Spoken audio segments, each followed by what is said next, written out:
Yes, indeed. It is 4 o'clock here at KRFF 95.9. Radio Free Fargo.org is streaming everywhere and anywhere in the blue and green marble we inhabit as human beings and the 3 dogs that listen to my show. Shout out to you. You just listened to 2 gallons, Miss Mary. Right before me, side stage with Trav 1 to 3. Right after me, Stinky Arts Music, Bart.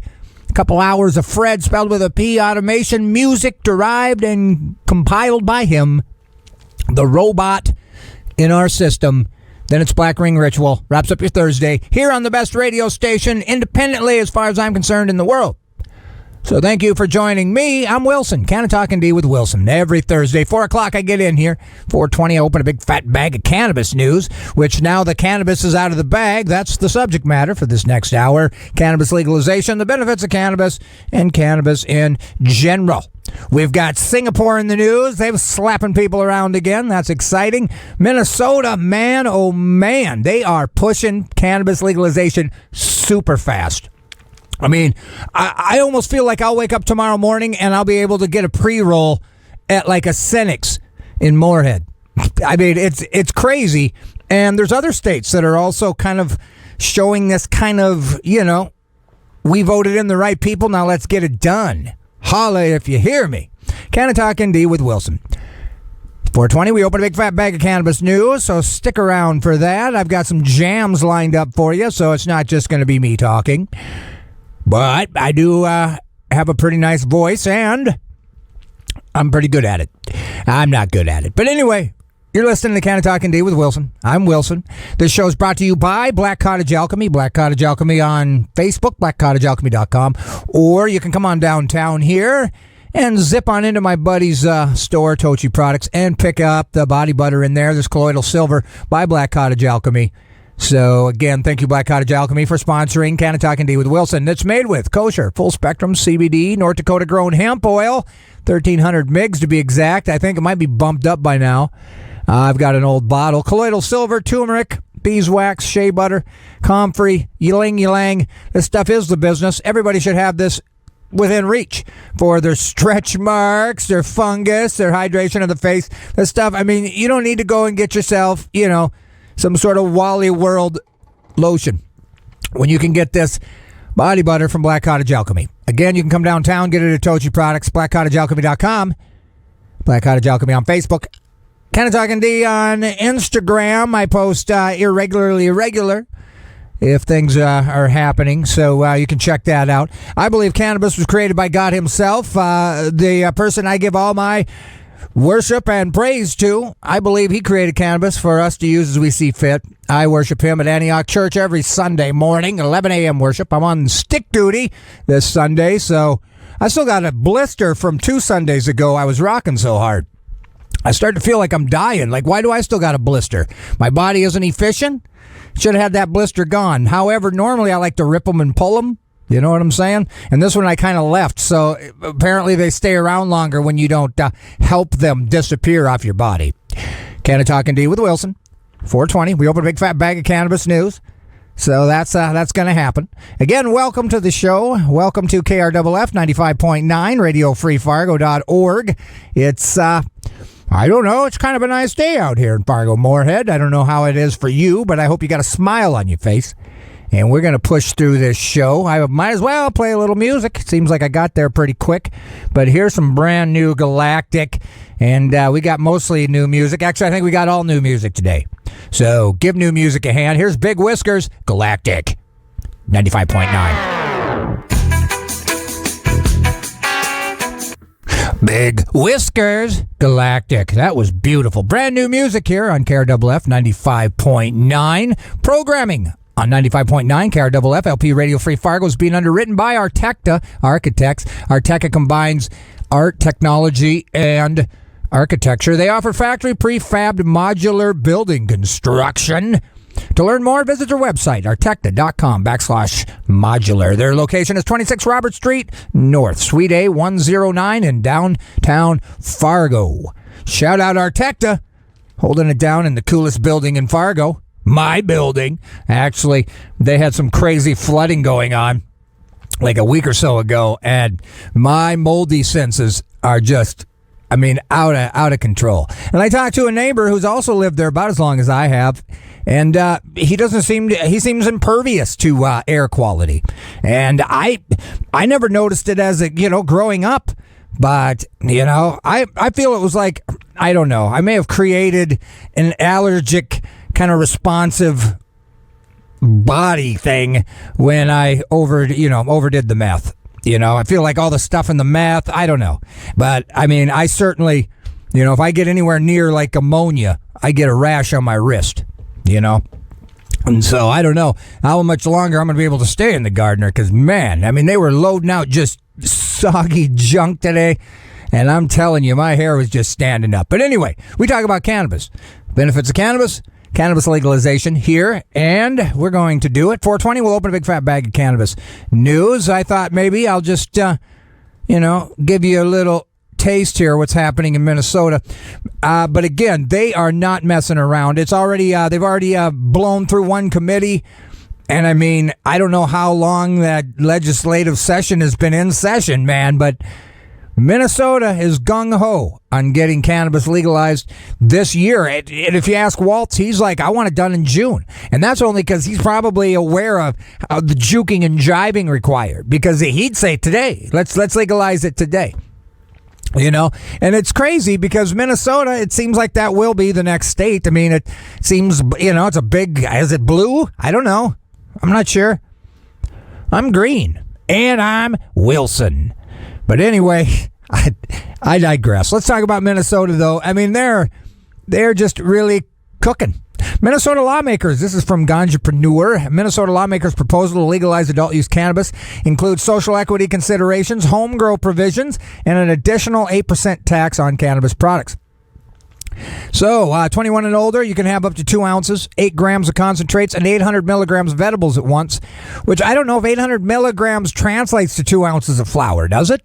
I mean, it doesn't seem like a whole lot of edibles, but what do I know? And the state would impose a special 8% tax on sales in addition to the regular sales tax. You can have up to 8 plants with no more than 4 mature. The law would require BCA to automatically seal all records of low-level cannabis arrests, trials, and convictions. Individuals with cannabis-related felonies would see their cases go before a 5-member expungement board, which could expunge the case or resentence the offender to a low-level offense, which I haven't read any of that stuff happening in any other states, where you can reduce your felonious investment in the horrible, wacky weedery that we decided that was horrible, even though it was used naturally up till 1939 without any sort of hassle. However, again, rich capitalist pigs had trees, and they had paint, they had petroleum, and hemp was a viable competitor. And so what do you do when you have a competitor? You kill it. So you're the only one on the hill. And so, I mean, and those guys were racist. I mean, they were doing all kinds of crazy stuff, to get their will across, their desires, and it didn't include cannabis. So they just, and man, I mean, fat cat string pullers have been doing crazy crap like that our entire life, my entire life, So anyway, this is cool that they're allowing, because again, it is all just cannabis. Now, there are special cases, if you got a felony because you were also, I don't know, sex trafficking and you had a pound in your trunk. Well, I mean, I don't want you reduced to a low-level felony or a low-level offense, you weirdo. You know what I'm saying? So the bill would also create an Office of Cannabis Management, would be responsible for licensing and all. There would be 13 different licenses, including growers, processes, low-dose edibles, and medical cannabis. Under the measure, employers would no longer be allowed to test for cannabis. Holler at your boy. I mean, they keep spreading mold in the Gardner. I'm going to start maybe thinking about, I don't know, moving to Minnesota. Word on the streets is Minnesota's pretty close to us here in Fargo. I mean, I'm not sure about it. How close is it? I mean, for me, I think it's like, I don't know, like less than a mile. I think it's like a mile from Minnesota. So, I mean, man, and again, we always joke about how many people go to Illinois now, millions of dollars. And just imagine how many people are going to be skipping over the border. I mean, they're already skipping over the border for, Delta 8s and, whatever. But anyway. What was I talking about? Oh, I will tell you this. I danced with the HHCO pre-roll. I'm not a fan of, synthetic kind of stuff, but this was a flower. And it was an indica, and I don't know. I don't know. I don't know what it did, I do know, though, the pre-rolls are tricky. And if you don't do them right, they suck. There's a real science to getting it packed right, and the consistency of the flour ground right. It's tricky. I don't even know that you can professionally do it to where I would never complain, But anyway, the measure, employers would no longer be allowed to test for cannabis, okay? They can still implement policies forbidding on-the-clock cannabis use. And drug tests could still be conducted in the event of an accident.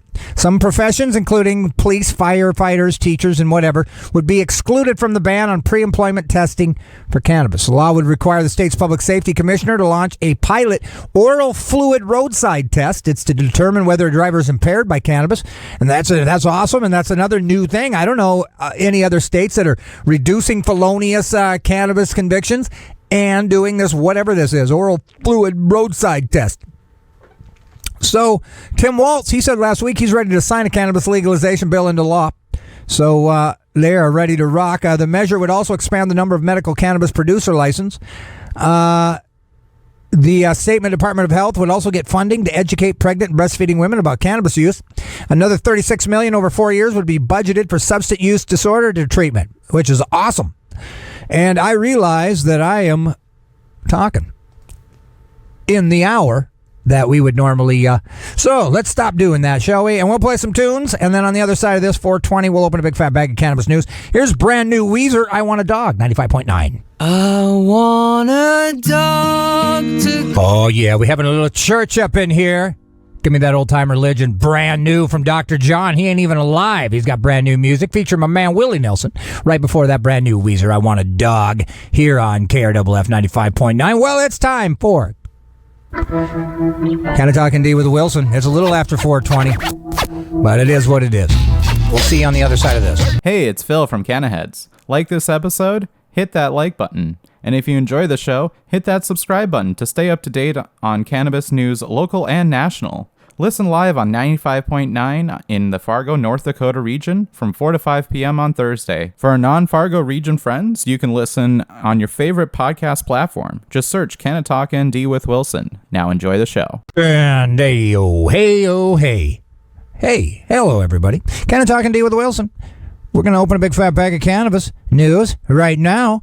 And if you missed the last segment, we were talking about Minnesota. And Minnesota, again, has approved a cannabis legalization bill with amendments and first House committee stop. They ain't playing around. They already hit the first committee stop. So, Minnesota lawmakers approved a cannabis legalization bill with a series of amendments in a House committee on Wednesday. The House Commerce, Finance, and Policy Committee approved several amendments to the legislation, which was unveiled last week. So, with majorities in both the House and Senate and control over the governorship, officials are confident that legalization will be enacted sooner than later. And Stevenson says Minnesotans are ready. Cannabis should not be illegal in Minnesota. Minnesotans deserve the freedom and respect to make responsible decisions about cannabis themselves. Our current laws are doing more harm than good. Add a girl or boy, Stevenson. Our bill would create a safe, well-regulated, legal marketplace where Minnesotans can grow, sell, and buy if they choose to do so. It includes best practices for consumer protection, health, and public safety. And again, I believe it's 600. I don't know if that was called like House Bill 600. That was circulating last year. It cleared the House, remember, and stinking Paul Smelky, Paul Smelky. I mean, they like petitioned his like insurance company, like I don't know where he lives, Brainerd, and he really derailed it. So that's why they're moving so fast, is because they're just utilizing that old measure, which was a good measure. We all liked it. I remember it happening. We liked it. So the bill was further amended on Tuesday to include tribal representation. Now, there will also be a reduced regulatory requirement for licenses, because apparently they're going to be able to permit on-site consumption if they have a liquor license. And then there's also going to be places with low THC. So it adds a new license category for businesses that sell lower potency edible products. under Minnesota's unique THC law that the governor signed last year. So anyway, shout out Minnesota. We're going to keep cruising here because we got a lot of stuff to talk about. And Maryland legal cannabis industry could top $1 billion in under 2 years, analysts say. Maryland cannabis growers will need to produce 1.8 million pounds of cannabis to meet the demand for legal cannabis. Maryland's newly minted adult use cannabis industry could sell $1 billion in less than 2 years, which is crazy. I mean, come on. I don't know. At least 50% of respondents said they would be willing to travel up to 20 minutes to shop at a legal dispensary. Marylanders also said that although they have already spent around $49 a month on black market bud, they'd be willing to cop up an average of $56 a month to cop some legal cannabis. I don't know. Would you? Would you really? You know, in my head, if you can legally buy it, then there's really no immorality to buying it just from a bro. Because it's legal anyway. And the difference is just regulatory, frameworks that usually means raping you financially, Granted, that whole, if you can prove to me that this thing ran through a black light simulator to find every mold spore on that stinking train wreck you got, brother, then what's the, then why am I paying $56 a month to cop some legal cannabis when I could get it for $49? And I would argue that's high too, but what do I know? I'm just a Pentecostal trying to get to heaven. You know what I mean? But anyway, shout out Maryland. That's going to be fun for those guys. This is from Cannabis Moment. Pain patients are switching to cannabis instead of opioids, American Medical Association study shows. About 1 in 3 chronic pain patients report using cannabis as a treatment option. Now, I should tell you something, because pain is gnarly. You can ignore, say, a swollen arm, maybe, or I don't know what all you could ignore. I'm a freak. I can't really ignore anything weird happening on my body, but pain, especially like tooth pain or just like back pain, it'll render you useless. However, you would think, well, then I need the strongest, hardest, baddest pain pill out there, But not 1 in 3 chronic pain patients. They're going, nah, we'll take the cannabis. So to me, that's if I was in charge of this world, I'd legalize cannabis right now, just based on a new study published by the AMA. They're legit, American Medical Association. If we don't listen to them, who are we going to listen to? And they just said 1 in 3 chronic pain patients report using cannabis as a treatment option for pain. A chronic pain, this ain't just like a headache, This is like, somebody slapped me for 49 hours. I don't know. But anyway, you listen to the Canna-Talk ND with Wilson. Every Thursday, get in here. 420, open a big fat bag of cannabis news, and that's what's happening right now. People living in states with legal cannabis have lower rates of alcohol use disorder. So shout out to you smokers instead of you drinkers. I don't know. I believe all of it's kind of, we start talking about, I don't know. But people who live in states where recreational cannabis is legal experience lower rates of alcohol use compared to those who live in states where cannabis remains illegal. They observed 240 pairs of twins in case where one twin lived in a state that had legalized cannabis and the other did not. That's kind of wild to find. What is that? 480 people that live one place and then the other twin lives in another. That's pretty hard. The average, the chances of that is pretty crazy. That they could find 240 pairs of twins where one twin lived in, say, Colorado and another one lived in North Dakota. They found that while overall alcohol consumption did not significantly differ, those living in states where cannabis had been legalized were less likely to risk harm while under the influence of alcohol than their twin residing in a state where cannabis remained prohibited. So, recreational legalization was associated with increased cannabis use and decreased AUD symptoms, but was not associated with other maladaptations. Okay. So, let's keep cruising, shall we? This story is kind of interesting, and I don't know what you all think about this. We'll just kind of run through it, because it seems kind of crazy, and this whole AI thing's starting to trip me out, too. I don't know if you guys know about, like, that GPT,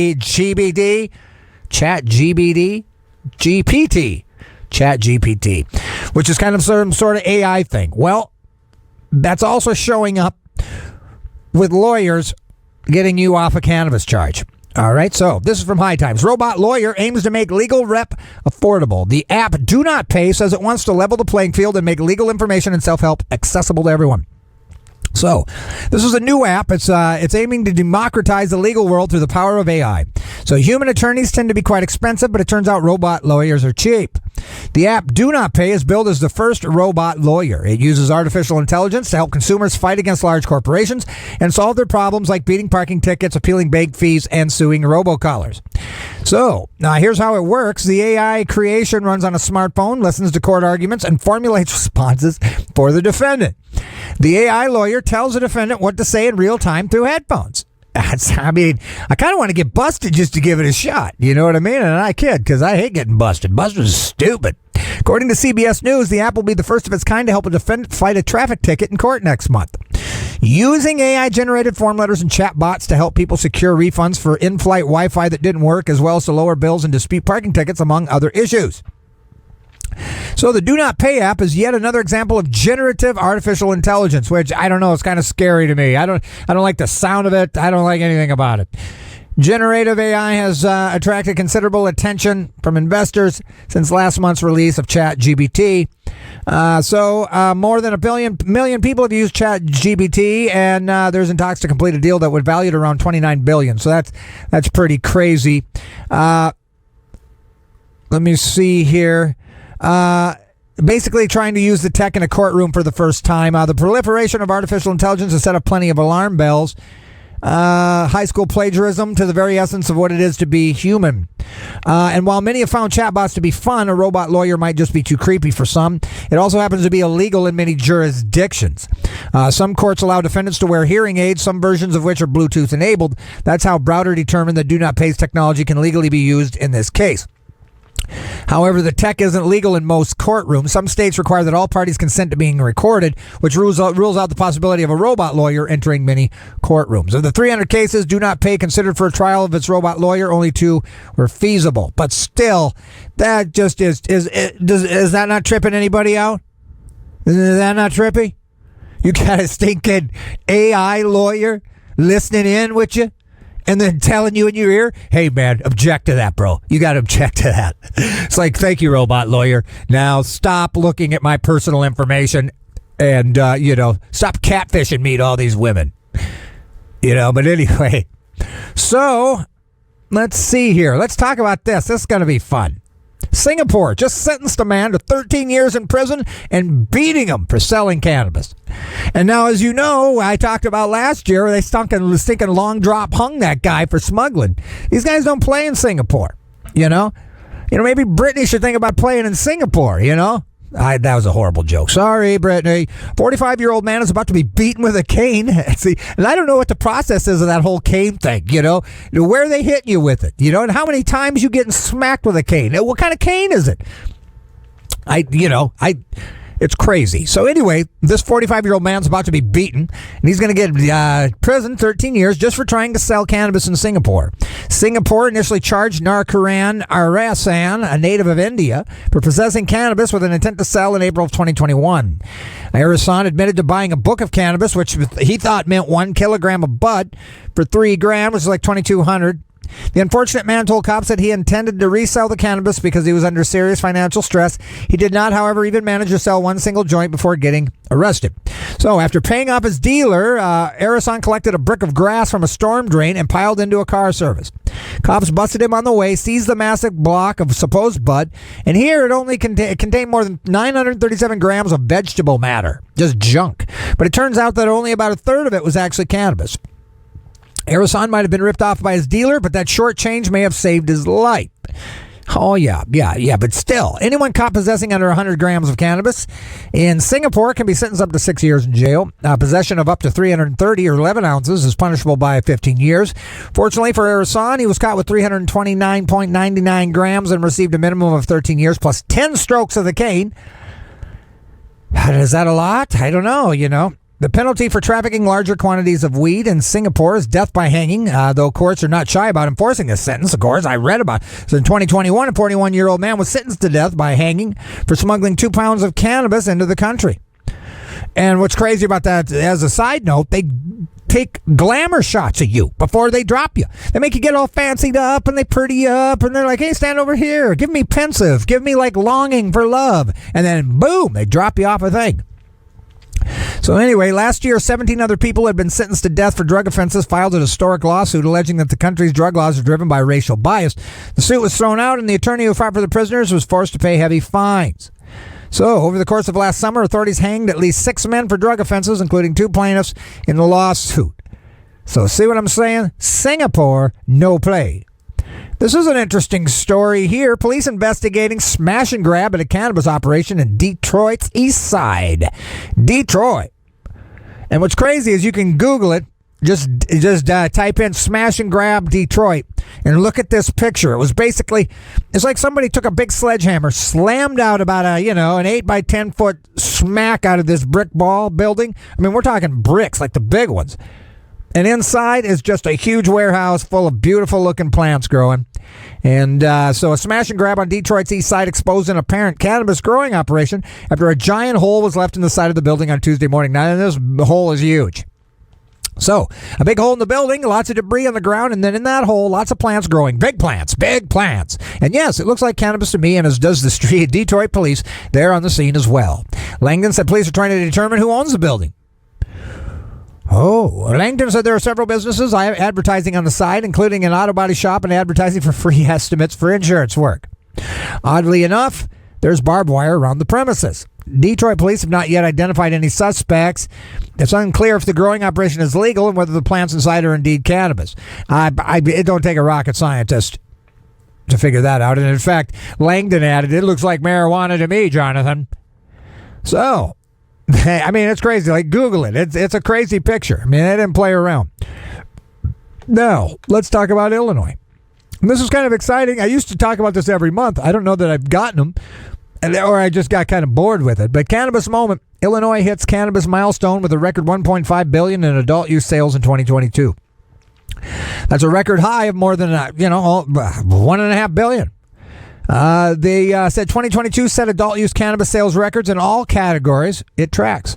That includes a yearly adult use cannabis sales total of $1.5 billion, which is 12% higher than last year. On a monthly basis, December 2022 set a new record. Adults spent $143 million. The previous record was $137. So, let's see here. You guys are wondering, well, how much did the out-of-state visitors contribute to this? $42 million. No. Yes, $42 million. That's crazy. So, Pritzker said when he signed the Cannabis Regulation and Tax Act into law in 2019, we set out on an ambitious goal to create the most equitable and economical, prosperous cannabis industry in the nation, which may very well be true, but you're kind of the Walmart of cannabis, though. I mean, I never heard one person talk about the quality in Illinois. Not one person. Not a whole lot of people in Colorado either. And when I was there, you had to kind of search it out. You had to kind of find that one girl that didn't shave her armpit hair and then ask her who her boss was. And then buy some of that, Go to that store. The ones that talked about cannabis with pride, and said, well, we grow it and we do it and we make it and we package it and we give it all to you, all right in-house. We love what we do. You find a couple of them houses, well, then we're talking. But in general, it's a capitalist ran business, So it's kind of sad, but I mean, Illinois, they're certainly showing you that there's people out there that's going to buy it. So in August, they crossed the $1 billion mark, 2 months earlier than it took to reach that milestone in 2021. So again, that's crazy. This is from Ganjapreneur, and this is a big deal. Court rules doctor recommended use of cannabis while pregnant not considered child neglect. Let's give that ruling a hand, because that's important. Because like I said, I had a friend that had caught all kinds of hemmed up by admitting that she used cannabis throughout the pregnancy for whatever reason. And again, my daughter is super smart, super with it. Give her an assessment. I don't think she'd show any sort of like debilitating, how dare my mom utilize cannabis for any sort of stress relation during a pregnancy, which there's a lot of them, So, and I know people who still smoke cigarettes that don't feel completely horrible, because they're stressed. They just do one here, do one there, Baby's been kicking me in the spleen all day. I got to smoke a Marlboro. That's not a great idea. And neither is like a screwdriver. Now, cannabis, completely different. I would argue, smoking might reduce some of the oxygen that would maybe pass the placenta. I just wanted to say placenta. But anyway, shout out to the Arizona Court of Appeals has ruled that using cannabis under the care of a physician while pregnant is not considered child neglect. That's a big deal. So they ruled last week that women who use medical cannabis under the care of a physician are not neglecting their unborn child and cannot be put on a list that could limit their employment, which is crazy. So Judge Randall concluded that because Rigel had a medical cannabis card prescribed by a doctor, her use of cannabis to counteract nausea was the same as taking any other prescription under a doctor's direction. Let me go ahead and read that again. Presiding Judge Randall concluded that because Rigel had a medical cannabis card prescribed by a doctor, her use of cannabis to counteract nausea was the same as taking any other prescription under a doctor's direction. That's awesome. So that's good news. Judges Brian and Michael, they joined in the decision, and the court determined that her cannabis use is the equivalent of taking any other medication under the direction of a physician. And that makes my heart happy, because that is what we really want all judges to start realizing when it comes to these cases. And then the doctors to uphold that and fight for us, because they believe in it as well. So Rigel argued the cannabis exposure resulted from a medical treatment administered by a doctor since she received her medical cannabis card. So, shout out to that. All right, now, as we wrap this thing up, this is from High Times. This is kind of like a little PSA for you guys. The title is, Does Cannabis Go Bad and How Long Does It Last? At some point, cannabis smokers find themselves asking, how long does cannabis last? Well, it's a classic scenario. You're out of cannabis and you're in a frantic search for more. You discovered a long-forgotten baggie of flour somewhere in the back of your closet. If you're Afro man, that would have caused you a problem.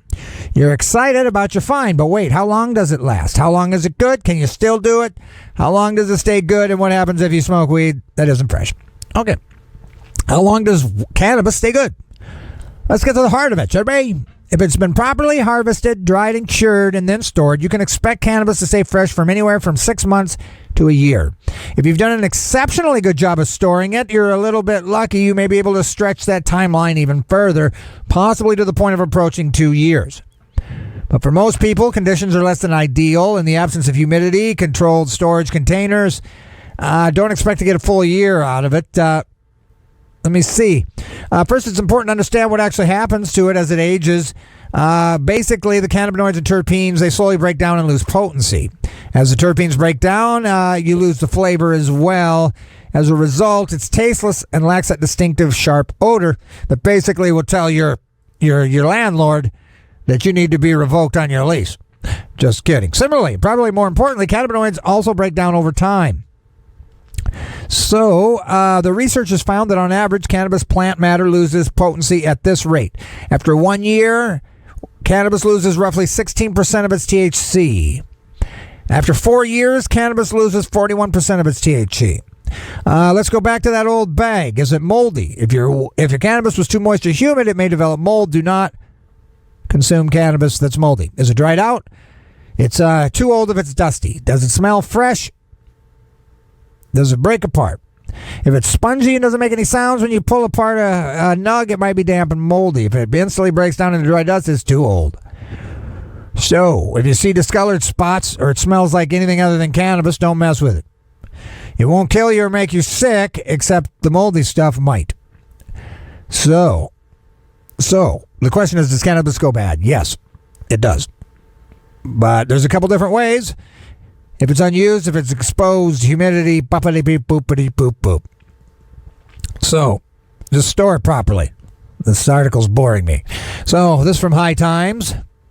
First U.S. surgery cannabis guidance released. The American Society of Regional Anesthesia and Pain Medicine agreed to basic guidelines for cannabis and surgery because apparently you need more. And I feel like I found that to be true. When I was in Mexico getting my dental work, I was consuming a lot of RSO just to limit the swelling and blah, blah, blah, blah, blah. And man, they needed to give me quite a bit of anesthesia, I noticed. Now, I'm also a big baby, and I had, several panic attacks, and they were yanking like 13 teeth a day out during 2 days. It just was gnarly. But anyway, many of the perioperative risks and challenges related to perioperative cannabis is how to advise patients preoperatively. The effects of cannabis on aesthetic medicines and the interaction between cannabis, opioids, and pain have been described in the literature. Flexibility in this clinical practice guideline is intended to enable person-centered decision-making that takes into account. No recommendations were made for the reduction of cannabis administered by other non-smoking routes before surgery due to current lack of evidence. The routine tapering of cannabis and cannabinoids before, during, or after surgery, and that sort of thing. Most current recommendations, however, advise patients to abstain from cannabis a few to 10 days prior to surgery. A recent consensus-based guideline recommended reducing cannabinoids use 7 days prior and cautioning not to attempt any tapering within 6 days of electric surgery and not to attempt tapering a day before prior. So, does cannabis impact an anesthesia? Research has a long way to go. However, there is a growing body of evidence showing potential interactions and effects of cannabis before or after surgery. There's a strong belief that cannabis interacts with Novocaine and local anesthetics like lidocaine. In one study dating back to 1976, THC interacted undesirably with anesthetic medications.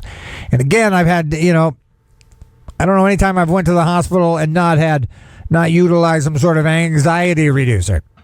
And I feel like I probably have had extra whatever. Now, here's an assignment, because this is kind of a fun story. Check out High Times, Canna-Talk ND with Wilson every Thursday. 4 o'clock I get in here. 4:20 open a big fat bag of cannabis news here on KRFF 95.9. And we are coming to the conclusion of said hour.